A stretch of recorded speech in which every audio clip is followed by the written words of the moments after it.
going on, everybody? I'm Mr. Otez and welcome to the Westside Story. Today we'll be talking about Macklemore's first solo album without Ryan Lewis. It's called Gemini.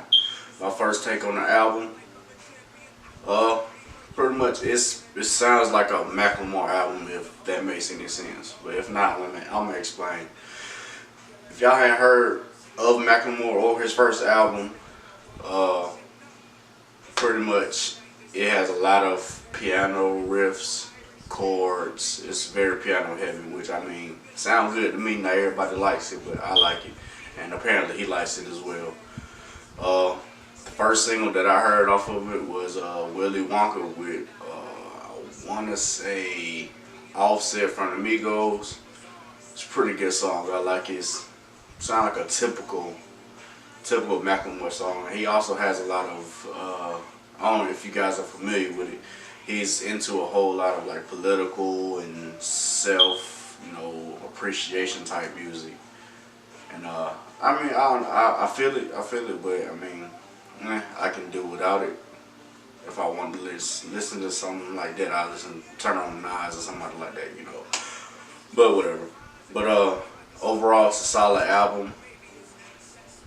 The first opening track, I Ain't Gonna Die Tonight, perfect way to open up an album.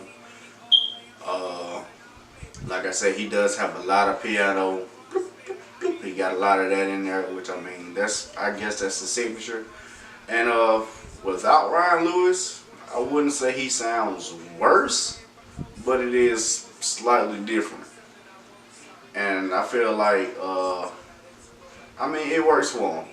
And he also said inside of one of the Breakfast Club interviews for this album, Gemini, that he was trying to shy away from being so political like he usually is, which is kind of strange. But I mean, I understand. You want to be a rapper and not like a politician, which I mean I get. But I mean, you're kind of the voice of the people, so I mean, he could have did it, but I mean, I can't blame him for not doing it. Another thing that I will say about Macklemore's album is it is very feature heavy, which I mean, I've never been a fan of that. I feel like if you're an artist that's been in the game more than 2 years, you can stand up on your own and you don't need all the extra help on it.